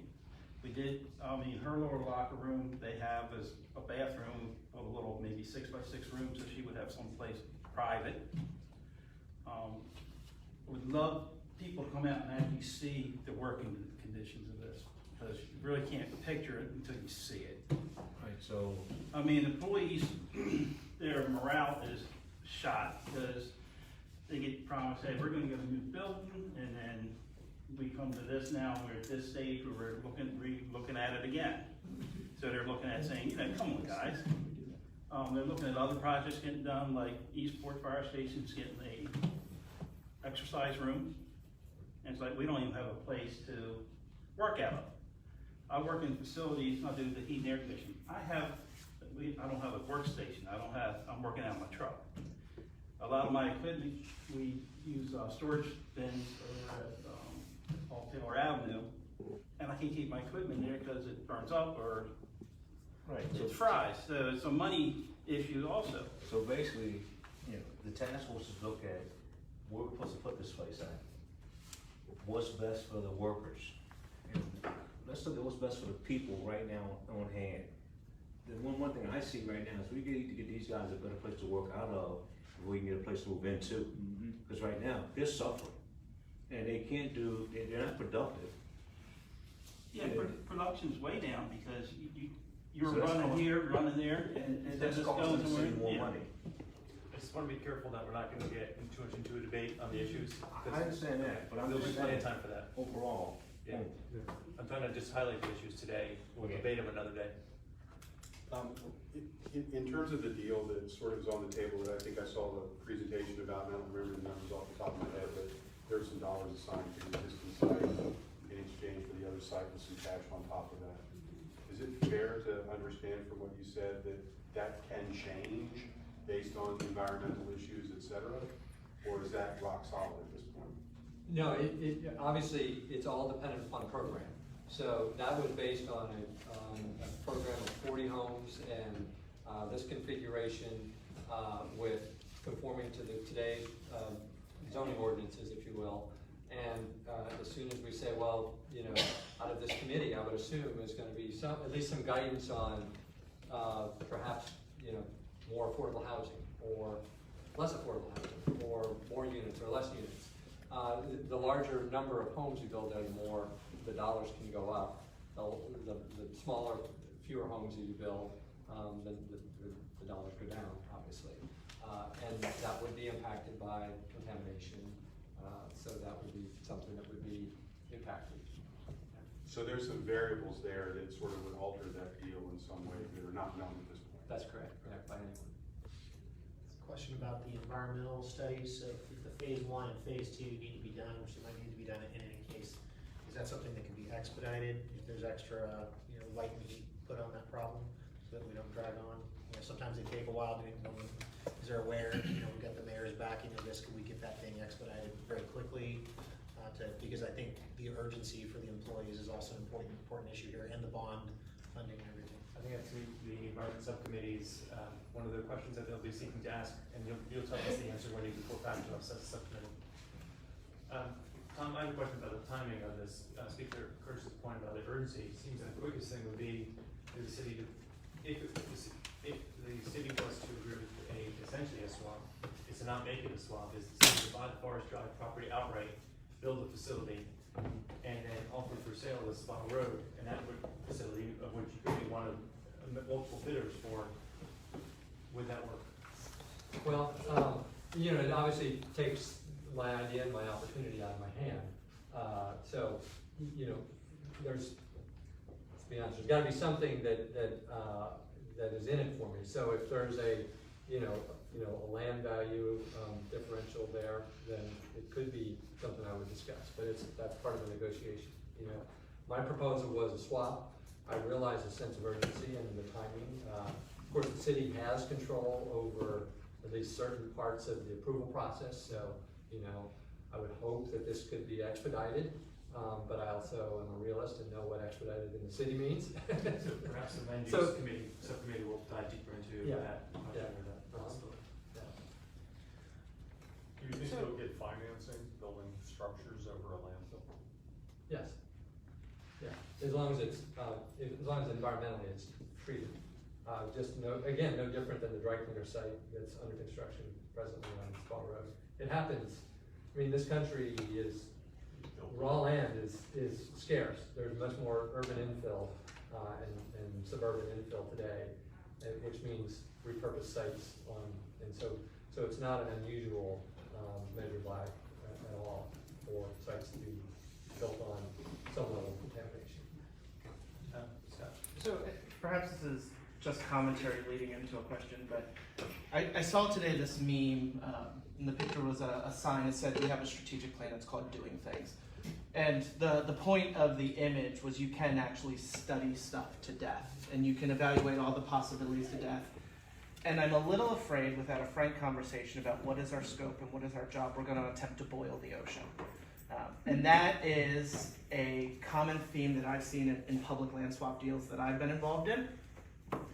And so I want to clarify what is our scope, and I guess I should start by just stating what my understanding of our scope is and making sure that we're locked down to that. I don't see our scope as evaluating whether or not there are other potential better deals. I sympathize with the quality of the temporary location issue, but that's a policy issue. That's not necessarily something I see as the scope of this task force. When I look at the resolution and I look at what's in front of us, you know, the questions are really kind of simple. Is a DPW facility on Spa Road the highest and best use for the city's needs? Is the deal as presented the best deal in the city's interest? And I think there's some struggle there because nobody has locked down and said, we want you to evaluate this proposal. I mean, what I think you should present the proposal that is most advantageous to you, and then if the city wants to make policy decisions of we want, you know, the water retention, we want this project, we want that, then that comes off of the deal, and there's a value for that you can translate. And then 3, really defining the metrics around how you got to those decisions. You know, is this the highest and best use? Was this a good deal or is this not a good deal? As advice to the council and to the mayor. So I want us to just, can we take a minute and reflect on what is our scope so we don't wander all over? Our scope is very clearly defined in the resolution. It's to weigh the benefits and detriments of keeping the public launch facility in its current location or selling that Spa Road land and purchasing the designated property in Forest Drive to build a public works facility. That's it. So it's not to consider other possibilities. Which is, right, thank you, and I think that's much different than asking what is the highest and best use of the site for the city. That's not the question on the table, it's exactly what you just stated, right? Right, and so I'm gonna be asking the 8 subcommittees that we're gonna, this is a great transition question that you raised, I appreciate it. Our next task is to talk about the groups. As I've gotten it from the resolution, that's our governing body here, is we have 8 subjects, and I put them into 8 subjects. Each of those 8 groups, I'm gonna ask for a chair of those committees, and each of those groups are gonna submit a report to answer that specific question as it relates to their group. And then we're gonna combine all 8 groups, do a collective summary, and hand it back to the city council. To all the points, time matters, time costs money, time, it's employment issue, morale issues, that's why I have us on an accelerated course. I have us being done before Thanksgiving, so we don't get delayed from the holidays. In 6, which is the first one, 6 particular milestones that we're going to have. So the real work and the questions that will need to be answered, like everyone's asking great questions here, they're not going to get answered during the meetings. We got to ask to have follow-up with Tom and the experts that are in the room as needed, so that you can come back and tell us what the answers are. So with that, I will, referring to the task force memo, I'm not going to read it because everyone's gone already, but we have the 8 groups for business representation. I think we just have Daryl Hale and myself. Daryl, you were there, and Daryl, since I'm chairing this, would you mind chairing the business subcommittee, please? Sure. Yes, thank you, appreciate that. City employees, I have Dan Hankins. I hope the name was right. I'm sorry, Don? Don, I appreciate the correction. And we have Jackie also, Bill, I'm sorry, just the 2 of you, Don and Jackie. And Did you reach Jackie? She has a response. I'm sorry, Jackie is actually at a convention. Okay. Don, would you like to chair the city employees subcommittee, please? Thank you, I appreciate that. That usually not being here causes you to be the chair of something if the responsibility. But we need to make sure that things are gonna happen. So Don, I appreciate that. So city employees, and this is from the resolution, including DPW employee working conditions, employee relations, and morale. Sounds like you're gonna be an expert at all those areas. Next is city finances. And we have Bill Davidson and Scott Gibson on that. Scott, where are you? Scott and Bill, you sit next to each other. That's why I have you guys, right? We've already made these. All right, excellent. And so from the resolution, I took from the resolution, including tax revenues and cost of city services. I guess I'm getting a little ahead of the agenda by doing all these subcommittees, but will one of you like to volunteer yourselves to be the chair? I'm gonna take that one since he's got two committees. Okay, thank you. Appreciate that, Scott. And our staff person, I'm gonna count on you to record all this. I'm trying to. All right, thank you. Just want to make sure we're on the same page. So for community, reading community first. Quality of life impacts on residents of wards 1, 4, and 5, including Kingsport, Village Green, Homes to Glen, Annapolis Walk, the Enclave, Truxton Heights, and the Bywater Corridor. Our representatives are Dan Brooks, Roger Kaiser Ball, represented today by Heidi, Kathy Ebner, Mina Carter. And all four of you up to the task, right? And Gunny. What's that? Gunny's on that group as well. Gunny's a nickname for somebody, right? Curtis. Curtis, I'm sorry, thank you, Curtis. Oh, Curtis, thank you. I skipped, I went from finances and community, I skipped, I apologize. Gunny. Do you prefer to be called Curtis or Gunny? Gunny works. Okay. So will one of you volunteer to be the chair of the communities group? I see one, Kathy. Community group, okay with that? Thank you. Environment, we have Bill Davidson and Matthew Johnson. Matthew, remind me who you are. Matthew's chair is Matthew, so Matthew has declined and Jesse Ilf is gonna take his place. Isla, Jesse Isla. Okay, thank you. And he's with, you know. I do. South River Federation was his former. He was on the list, did you see? I never saw him on the list. So who's gonna be instead of Matt Johnson, it's gonna be Jesse? Jesse Isla. Jesse Isla. Is Jesse here? No, he's not. And Jim? What's that? I'll reach out to Jesse and we'll decide before. Thank you. Jared, how do you wanna do that? Bill, will you take on environment unless you can get Jesse to do it? Okay, yes, sure. Thank you. Housing, we have Kathy Koch and Cliff Morton. Well, since I'm not either, I'll nominate Kathy since she's actually in the city.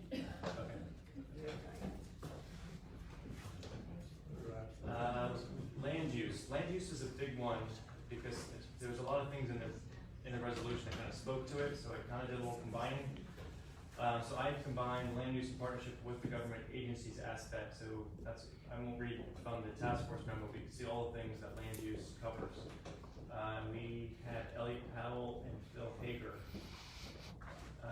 Phil, are you up for this task of chairing the land use subcommittee? I'd be delighted. Thank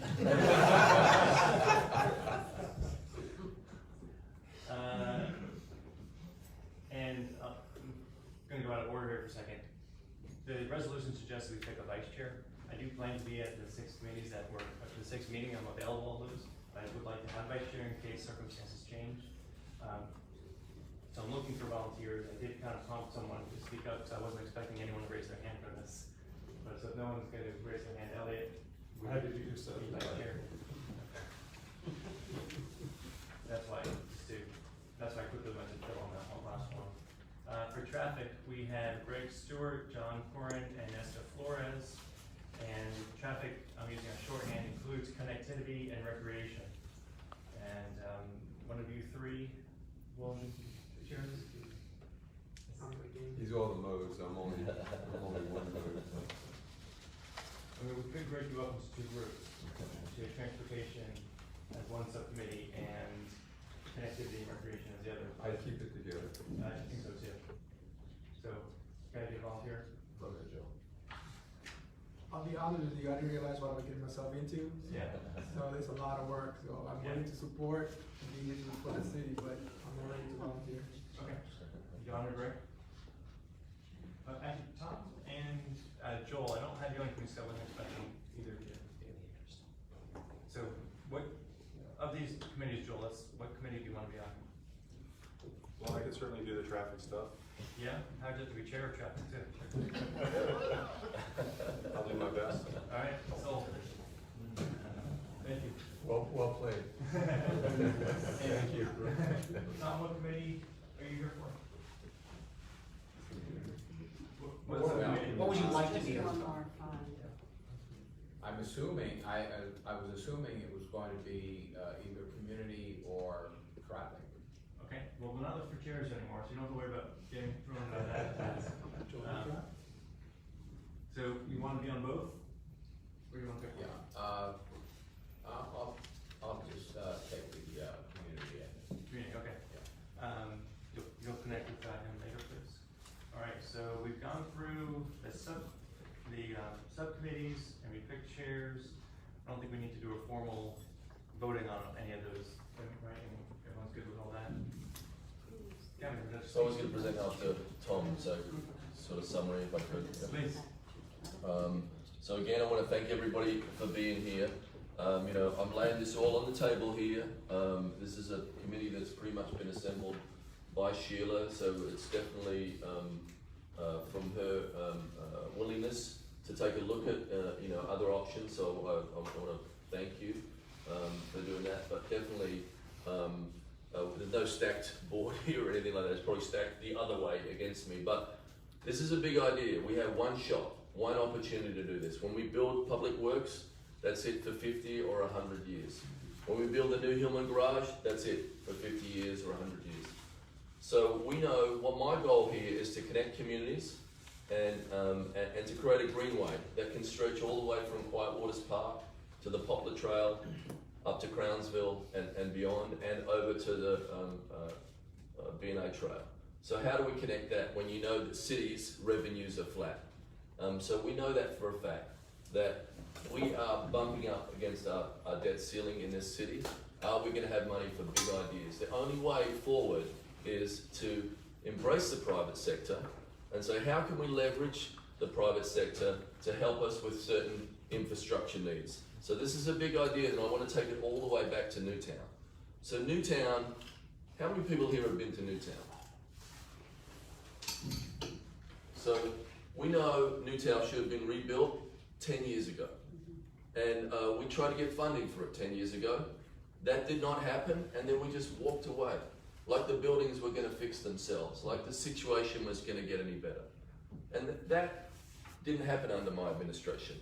When we put forward a proposal on Newtown, we had a plan B, we had a plan C. But we can't just rebuild Newtown in a vacuum. This idea is about stimulating the Forest Drive corridor. How can we stimulate that Forest Drive corridor to uplift everybody in that community? So I have to convince you that you're going to get something better than what we started with. And I truly believe that the Public Works facility is a low impact use in an area, and that it would fit on that site. And if we design it right, it will enhance the values of the area and it will stimulate the corridor. So it starts with Newtown. So Newtown is going to get torn down and rebuilt. But if it was just built out there on its own, it will not work. We have to get Woodside redeveloped. I'm currently talking to Woodside about a redevelopment of Woodside or rehabbing of Woodside and a community center in there. We were in Baltimore this week looking at a police boxing brigade facility that we think we could put in Woodside so that there'll be a police presence in that area and there'll be community connection between the police force and the kids so that they're not meeting them on a recreational side. That also will lead on to Homes in the Glen. And the bridge will land on the other side of the Legion, which is this strip of land here, which will be upgraded and landscaped all the way through to this corridor here. And then the bridge will be built, and the bridge will go across Forest Drive, and down Spa Road, and down Hilltop, and then down Spa Road. And so that will mean that not only a kid from Newtown, but a kid from Hunt Meadow, or a kid from Annapolis Middle, or a kid from Kingsport could safely get across Forest Drive onto the park at Heritage, which is a nice green space that could be utilised if people had some access to it. And then beyond that, they could get down Spa Road to Maryland Hall, and they wouldn't have to cross one road. They could loop around on the bridge that goes across Spa Road, get to Maryland Hall and not have to share that road with any kind of automobile. Or if they went the other way and went past the Cal Ripken Field and to the senior centre. And the senior centre, this is not just about mobilising kids, it's about mobilising seniors. People ask me, what are you worried about bikes for? Old people don't ride bikes. It's not true. If we make it safe, more people will consider that as an alternative transportation.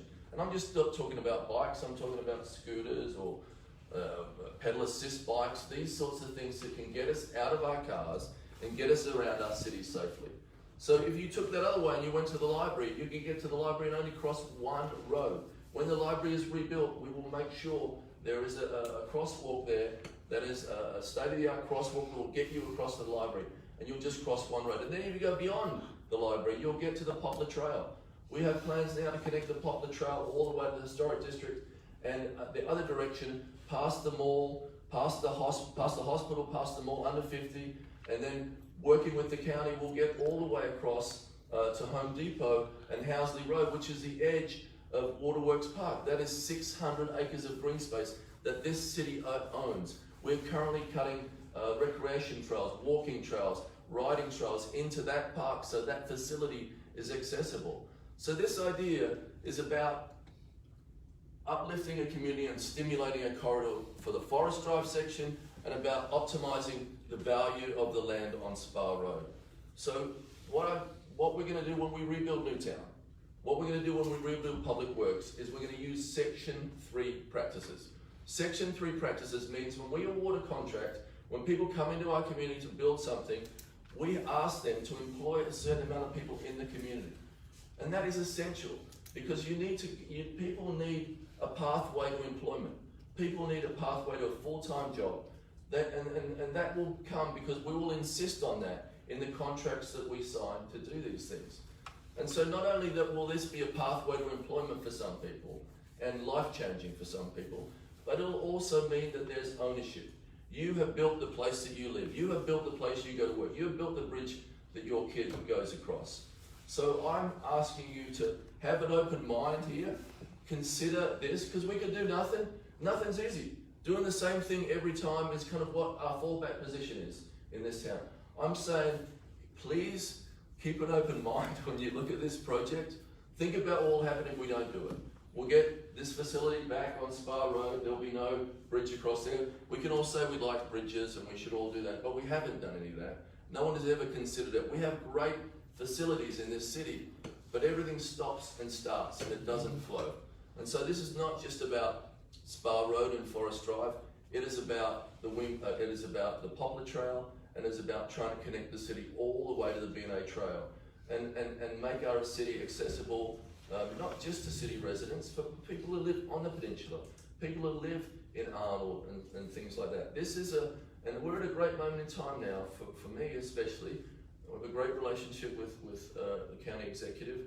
We have worked as a team. We are like-minded in where we see the city heading. And so thank you all for being here. Thanks for letting me give you a bit of get in my soapbox here. I appreciate all the hard work you're going to do. I know that this town would be nothing without the volunteerism that we have, so I appreciate everything you're doing. Thank you so much. Thank you. I'd like to say that the Williams Whalen relocation is acceptable by me. I'd like to say that publicly. And also, the ability for children to get out of Newtown 20 and Woodside Gardens is also instrumental for them coming here to the Williams Center, where it's a program hub for all youth.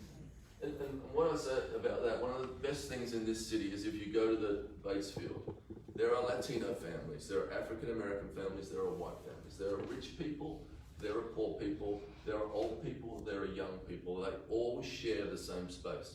And when you do that, you make a better society. So when you build good public space, good community space, you build good community. And that's what this exercise is about. Thank you so much. Thank you.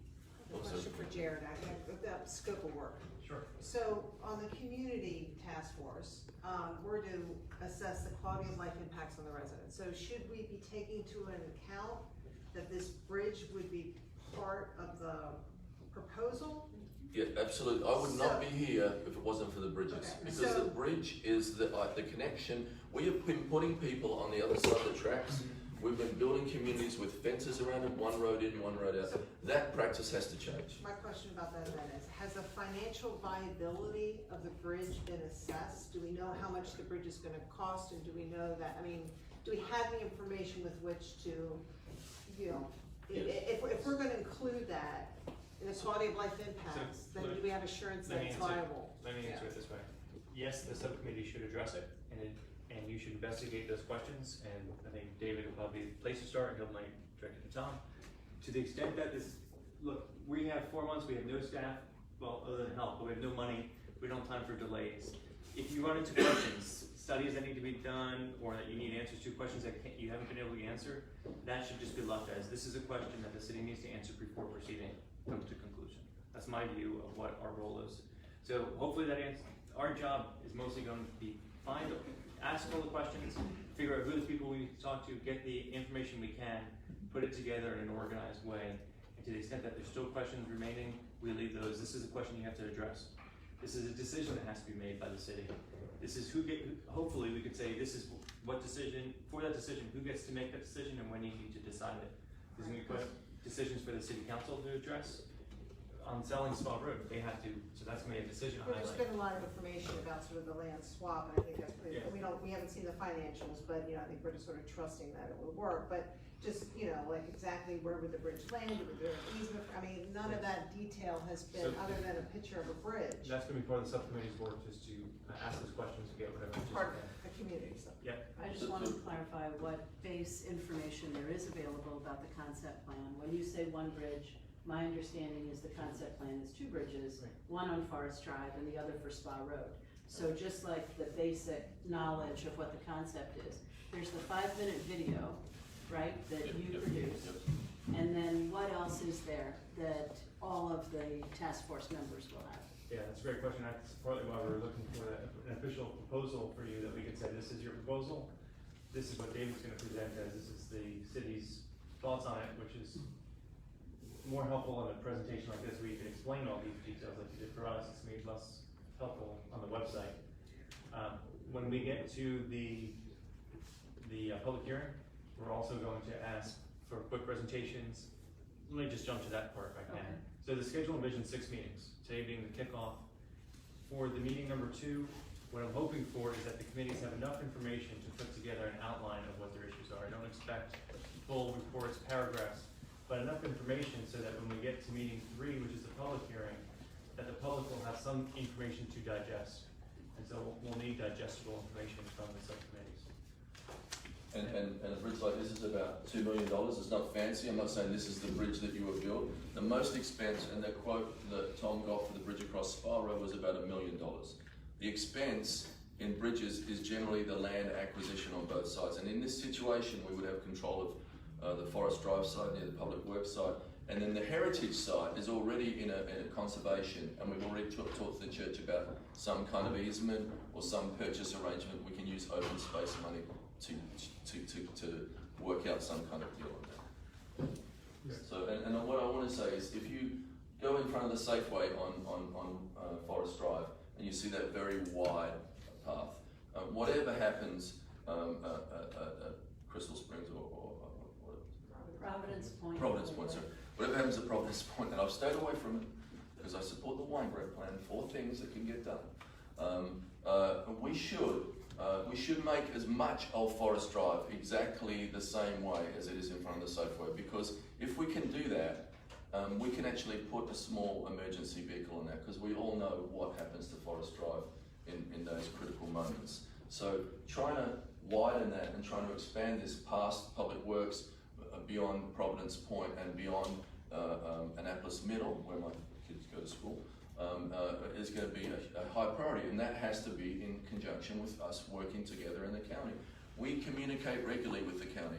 We meet monthly, cross-jurisdictionally, so county, senators, delegates, and the city all talk continually about where we're moving as a community. So thank you so much. Thank you. Other questions for Gavin?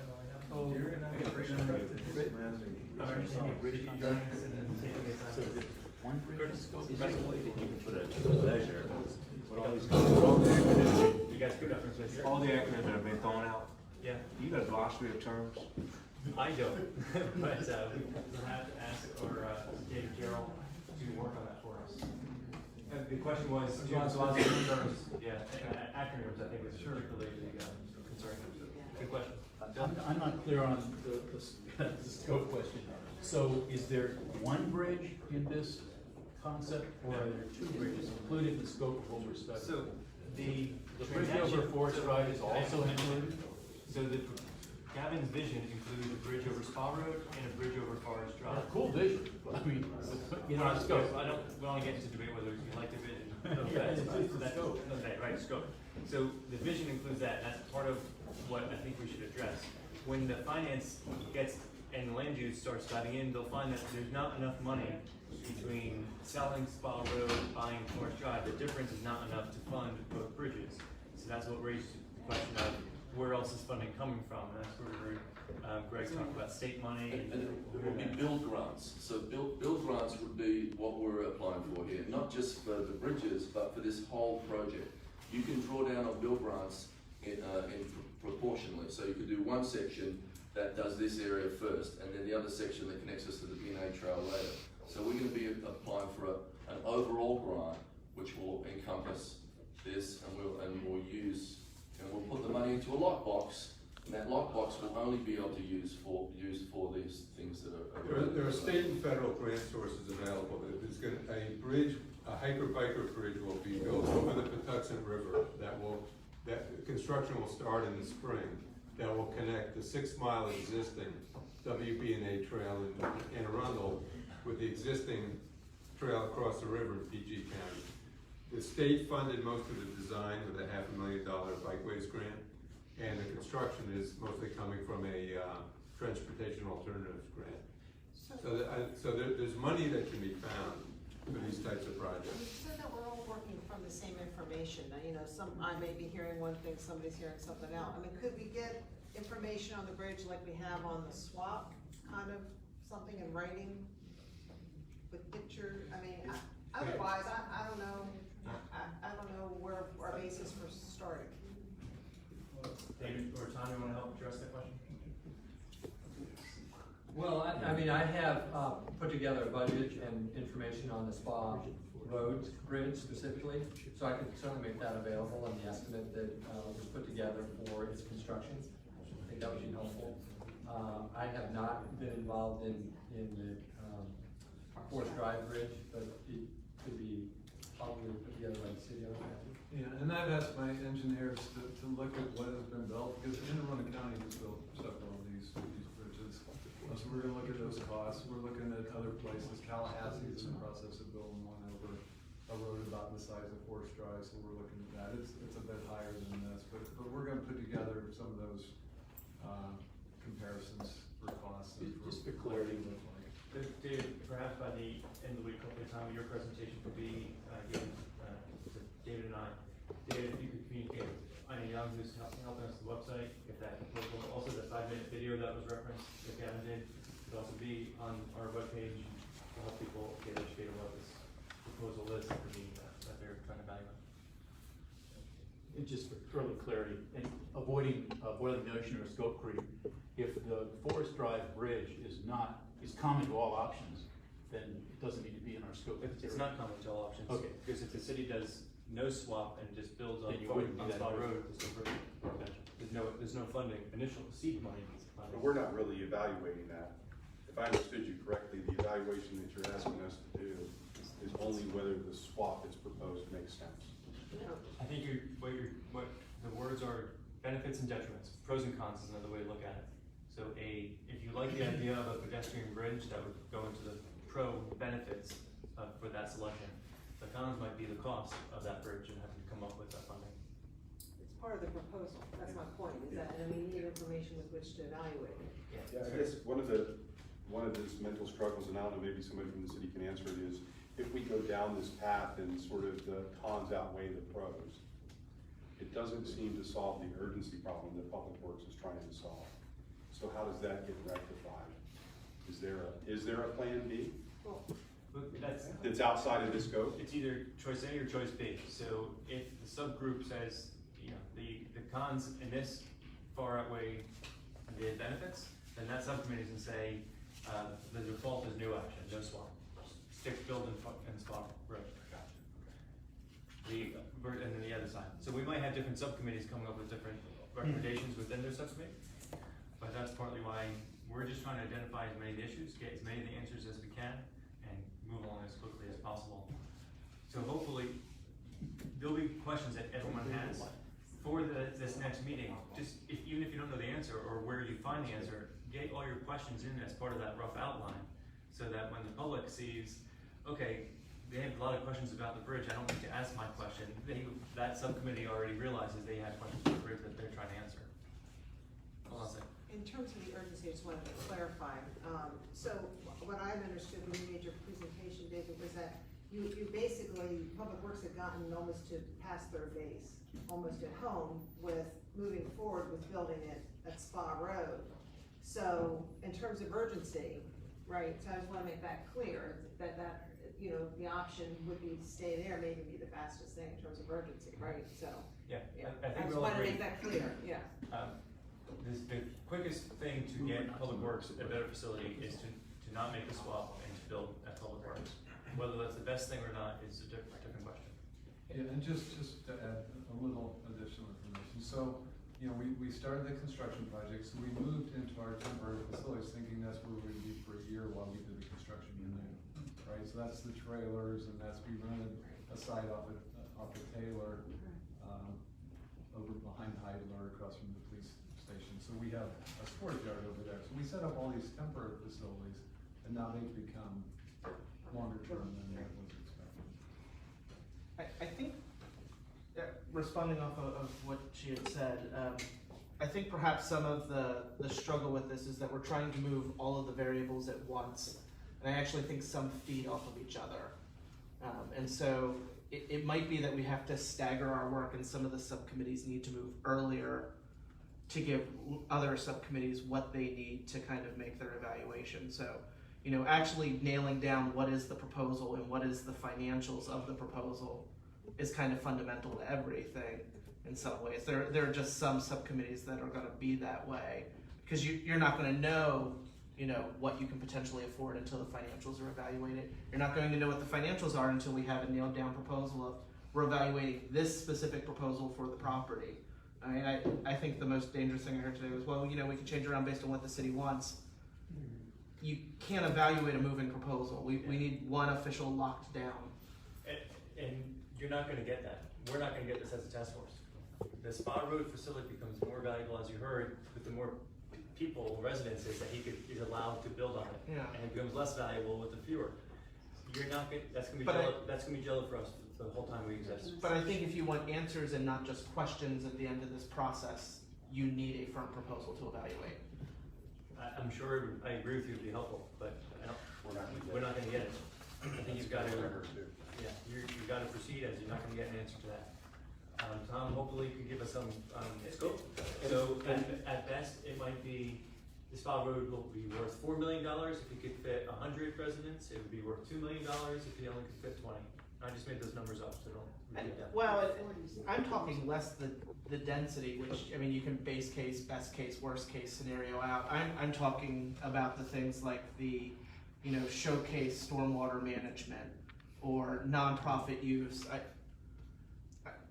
Personally, I think if we want to be able to give any firm input so we're not moving forward by just asking more questions, then there has to be some type of agreement. I get that it's not from us, it's the policymakers that have to decide this, to say, we want you to evaluate this proposal.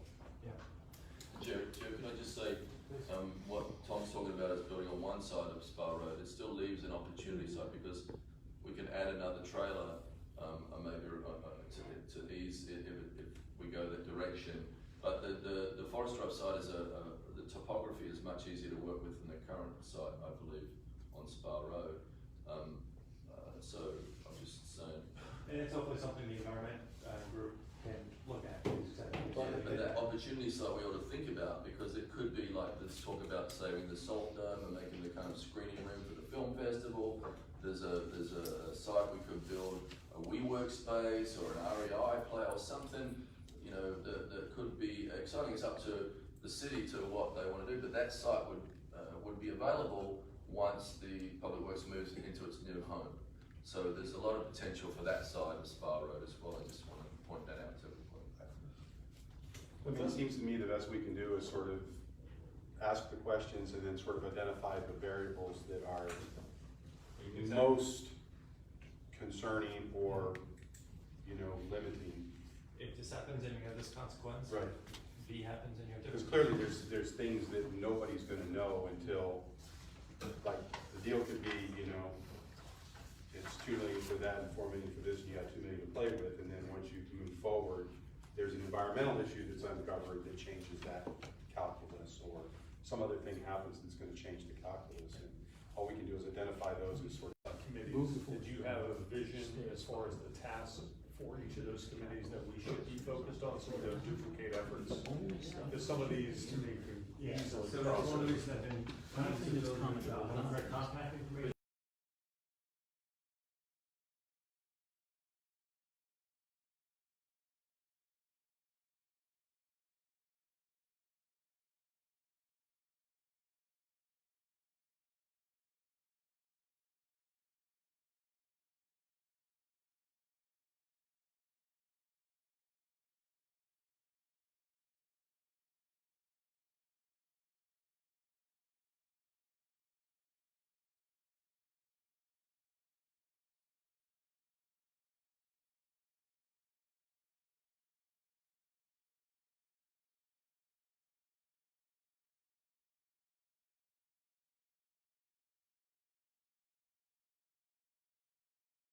Face with each other. That's partly why I ask everyone to give written materials ahead of time, so I have time to put it together and send it back out to you in collective form. That's why I had dates that, ideally would be strict on. So before the next meeting, we have August 9th, and hopefully each chair can send in those outlines. I can send it right back out to you in collective form, in time for the 13th meeting. That'll get us ready for the September 3rd public hearing. That'll be in city council chambers. All other meetings are here. And then we have, after the public hearing, we have 3 more meetings to tidy it up and flush it out. So, hopefully that answers your question. But no, I don't. Jared, may I ask, as you're making your decision and your plans for the subjects of the next meeting, that you indicate which staff, if you need staff there, whether it's a legal issue or. Yeah, we can go through it again. So, Do you, go ahead, I'm sorry. so the business group, there's not really a specific tax person, official city staff person to help us, but I think everyone's at our disposal. City employees, you'll know who to reach out to. City finances, we don't have someone here from the finance department. David, you're gonna be our conduit to any financial. Jody will be that person there, finance director. Okay. Community is the life impacts. Community, have any question about who your staff contacts are? Maybe just do it differently. Again, Sally Nash, the land use people, 2 people to her right. Sorry, Ms. Berger, sorry. Law office, in front of her is transportation cooperative. We have a lot of mayor's office people here, including the mayor, so here everyone else is from the mayor's office. So if there's I would think that if there was a question about what department, Yeah. it should come to the city manager. And so, Okay. and Thank you. then we Perfect. will, determine who best to assign. Fantastic, appreciate that, Lynn. Jared, if you could maybe like on the spreadsheet, because obviously there's some, we'll assign chairs and all that, if you could maybe update that, maybe have the logical links of which committee contact, as primary, because I think it's very important to identify the key issues in each area, but then also if you know you have a dependency on a different subcommittee, to identify that as well, so that that information can get over to that subcommittee. Lynn Farrow, who is the new assistant city manager, I think wanted that directed to her. So for every committee, it's gonna be Lynn Farrow. Okay, so we'll go to you and you can contact, okay, that's great. We'll make sure your questions get answered. I think that's probably the best way to do it. Thank you, Lynn. And Just from a sort of logistics perspective, are you expecting us to meet virtually, or do you expect subcommittees to meet together personally? Subcommittees, however Do whatever you wanna do. You're not subject to the Open Meetings Act. Okay. Because you're not a quorum of the full group. This group is subject to the Open Meetings Act, so all of our meetings will be here or in the city council chambers and with advance notice, with an agenda published in advance. Subcommittees are on your own, how often you wanna meet and how you wanna do it. Okay. In person, but whatever not. Good question. I didn't get. No, good, thank you. Jared, land use, you had Bill and myself. Who else did you? I think That's a pretty big it is. topic. Yeah. Good luck. That's all I was given for land use experts. Anyone here want to help with land use? Makes it 50-50. Yeah. I would rely on, city staff. To do both. My hope is that a lot of the questions we have answers already prepared in existence. It's our job to figure out where those answers are and then pull it together. I don't think we'll have the time or the resources to create a lot, or at all, other than pull it together. Or budget, yeah. Right, right. If we wanted to combine, let's say with traffic or something like that, you're okay with it? If we, I mean, at some point. Depends on your offer. Yeah. Our mission is to report back to the city on those 8 topics, and we combine it, but however we change the combination, we'll do it. Roger, and why don't you email me to? Alright, again, if you didn't get an email, I need your contact information, so get updated, and you and I will talk, so that we get updated. Thank you, everyone. Karen, before you adjourn, I'd like to acknowledge Alderman Payon, who joined us this morning. Thank you, Fred. I found these helpful, we can pass them back to